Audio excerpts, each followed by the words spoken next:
Alright, hello and welcome to episode 2 of my summer sale showcase. Today I am going to be showing you Dungeon Defenders.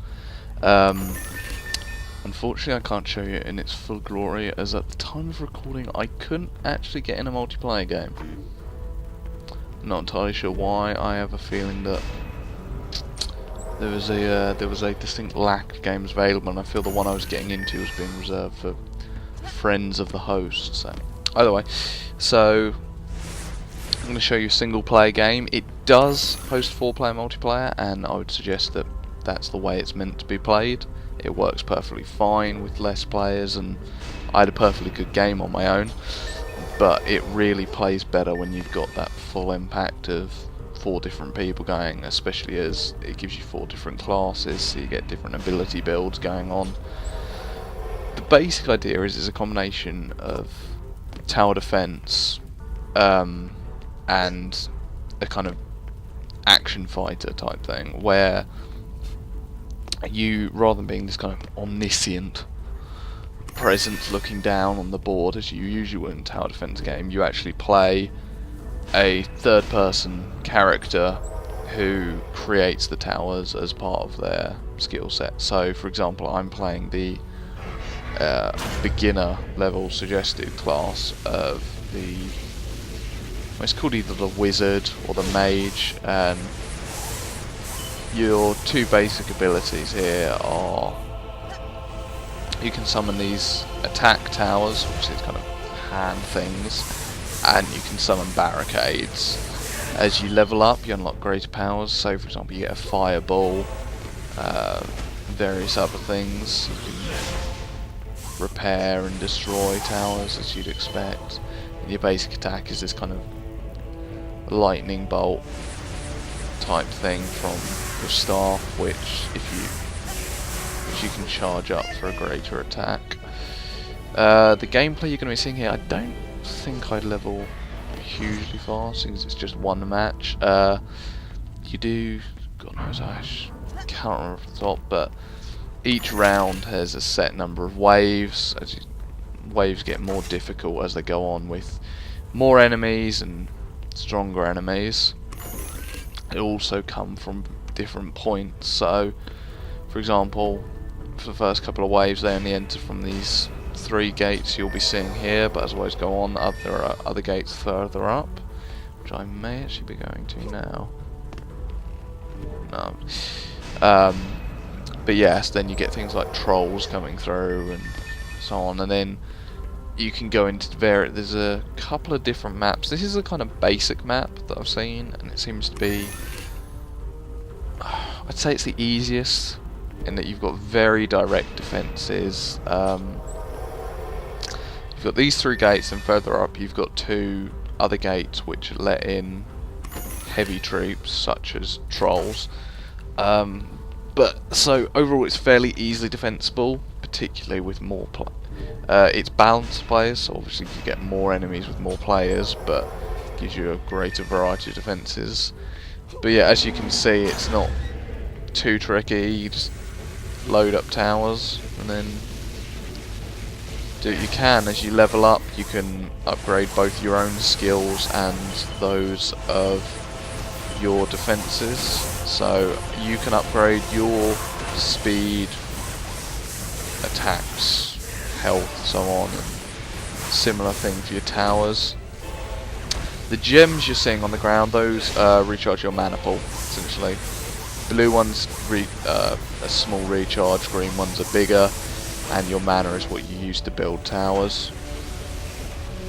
These gems come out of enemies, but as you've probably seen already, they are also present in the chests that appear during the build phase. These chests also contain items which you can use on yourself. Here we go, here's a bit of the leveling up. Oh yeah, and you also get resistances, so you can set it so that you're better equipped to deal with certain kinds of attacks. Items can also affect your resistances, but for the most part they'll give you better attacks, defenses. there are class restrictions on certain items. On other ones, there are no restrictions. But these items generally, well, you'll pick them up from the chest, and then you can put them in your item bank, which is located further up. And this item bank means that you can, now I believe this is how it works, but it means that if you get something, say I'm playing the wizard and I get something that only a knight can use, then the knight would be able to go to the item bank and pick up the item I've stored. Not entirely sure that's how it works. I could be wrong there, but the other way it works then is that you can probably, I think you can gift items. If my first theory is wrong, that is. Yeah. So items, you know, obviously improve your skills. I believe they're mostly, for the most part, they're not cosmetic. In that you can't see them on yourself, except for weapons, which I think you can.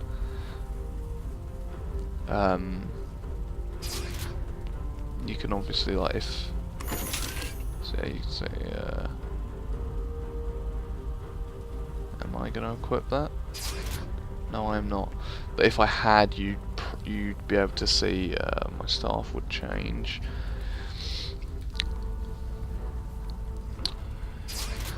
Now, as to, yeah, speaking of cosmetics, you do tend to look the same. You can set the colour of your basic outfit, but you don't, like, picking up helmets and stuff won't change my hat out for that helmet.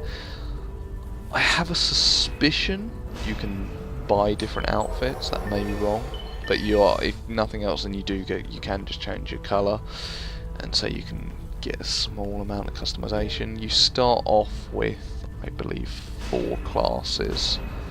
Each class is a recommended skill level. So the wizard is the most basic, and then you've got things like knight, and as you level up you unlock various ones. So yeah, you start off with your basic classes, but then later on you'll unlock things like the jester, and I think you can get an assassin, and so it generally gets more, as in most things. As you can see, you get your different phases. Some in the build phase. I mean, phases are quite good and they last a fair amount of time, so you do have quite a lot of time to build and stuff. But once you're done building, you can choose to enter combat whenever you like. I believe it's pressing Q readies you up. So obviously, if I'm in a solo game, that instantly launches me into combat. If you're playing with other people, you will need your whole team to ready up before you manage to get into a game. I had managed to get into multiplayer games before this match.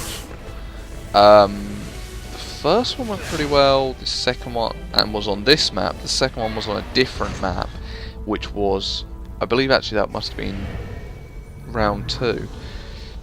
Well, we then upgraded to a harder map, which we ended up losing because of this map, as you can see, is quite a kind of dungeony type thing. The second map we played was almost like a giant forge. There were a lot more gates, and you end up with, if you're not covering them properly, it was, as happened with the team I was playing with, it became very easy for the enemies to simply just kind of overwhelm certain passages.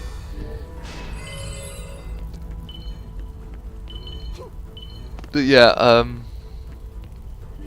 so the game is made by, God knows who it's made by.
made by Trendy Entertainment. So there you go. Apparently you should be worried because it features alcohol references. That's mean. The premise of the game, actually I should probably bring that up, because I'm so clearly prepared for talking about this, is that once upon a time, great evil, you know, heroes managed to fight it off, but now there's trouble rising once again, and our heroes have had to go off and fight this, leaving their younger counterparts to defend the castle, which is, you know, why you're also short in this game, because you're meant to be like almost children. And unfortunately, whilst guarding the castle, they accidentally kind of activated this old relic, which has brought the forces of evil down upon them. And you must now, you know, grow and learn how to become heroes while you fight off goblins and various other nasties. Okay, yeah. So, your basic heroes are your Apprentice, which is what I'm playing, your Huntress, your Monk, and your Squire. So the Squire's like a knight, as you would expect. Wow, their site is incredible. Every page is returning me error 404s.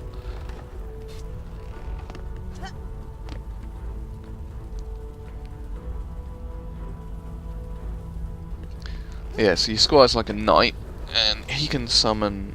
He's a melee hero, and he can do. He generally works with blockades, and he also has a harpoon and a cannonball turret. The Monk is what he works more on he works with auras and boosts and stuff, so he kind of. So he's got like,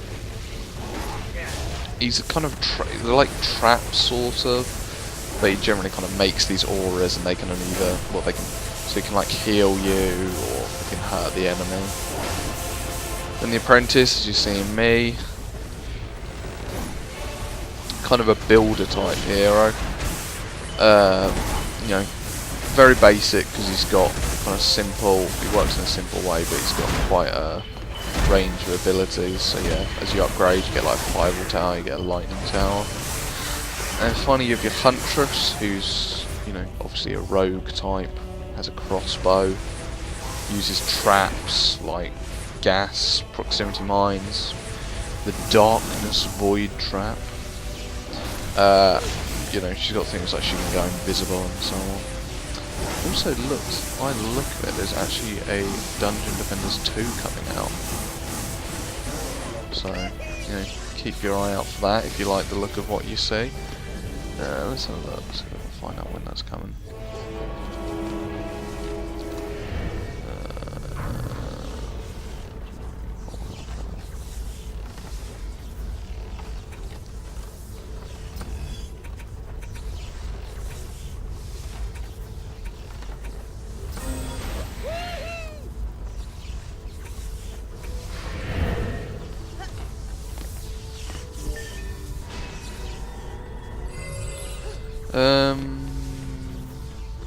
Alright, well I don't know when Dungeon Defenders 2 is coming out. It was announced last year, so hopefully it might be sometime this year, and it's going to feature the same gameplay but apparently a larger roster of 24 characters, as well as varied tower types. So maybe they've got that as an expansion for the heroes. Maybe that's what all the heroes for this are.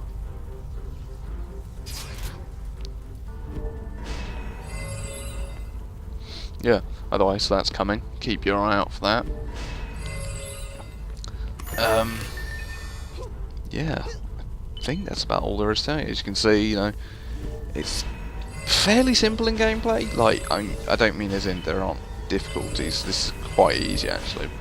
Seeing as this is round 1, playing the easiest hero on the easiest map.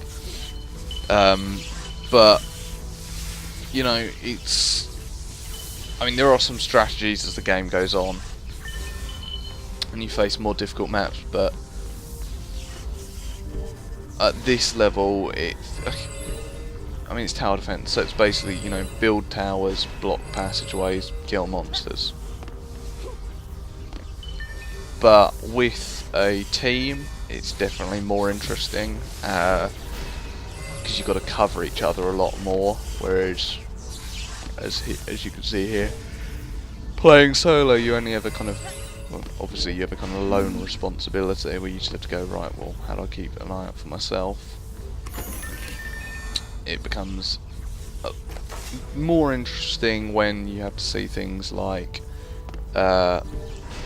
obviously being the Apprentice, I have the advantage of being a ranged hero, so I can stand back and, you know, throw my little bolts, whereas the Squire has to hurl himself into combat. Just seeing a bit of repair in there. That also takes mana. So you have your things like where playing with the team you will actually have to cover. There, actually, you're saying that I'm not entirely sure what it means, but it says I need more defense units basically to create things, which I think possibly means that I've created the max amount of defenses that I can, which makes sense. But yeah, so with a team you obviously need to compensate and work with your fellow players' skill sets, as they won't necessarily, you know, work in the same way as yours do.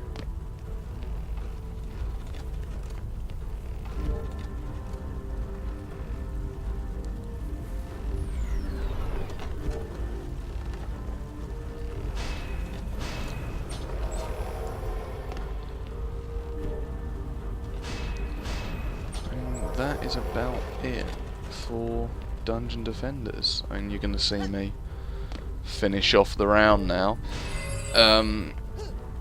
Yeah, I actually know quite a few dungeon games this time, so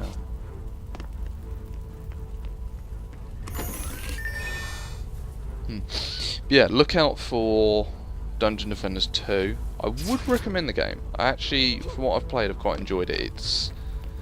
It's a nice casual game, is what I'd say. Is that, you know, you can play it solo, you can play it with friends, you can play it just in a random online lobby. It's not too tricky to play and to learn, but there are, you know, layers of skill and complexity depending on investment. But it's very easy. It's not the kind of thing where you have to go, right, well, I have to be playing for, I mean, for example, I play, this isn't really a much, well, I suppose it's not, well, it's not really a MOBA, but I just, you know, one of my favourite reference points, Dota 2 game I play, I've logged over 500 hours on that, and there's still, you know, so much more I could learn from it, whereas this is the kind of thing you can dip into for 20 minutes, go, right, well, I've had a round, now I'm going to go off and do something else. So it's very nice and easy to play. Steam Summer Sale actually had a very strong showing of these kind of small kind of indie games, which were actually, there you go, level victory. How wonderful is that? So yeah, there's Dungeon Defenders for you. I hope you enjoyed this. As I say, I unfortunately haven't got footage of it in all its glory, as I couldn't get into a multiplayer game at the time of recording, but if you like this, just think, well, it's even better with more people, as with a lot of games. Yeah, I hope you enjoyed it. I hope you know, are maybe inclined to look into it yourself. If you did like the look of this, keep your eye out for Dungeon Defenders 2 as well. I'm not certain when it's coming out, but I would expect sometime this year. And I hope you'll come back for the next episode. Thanks for watching.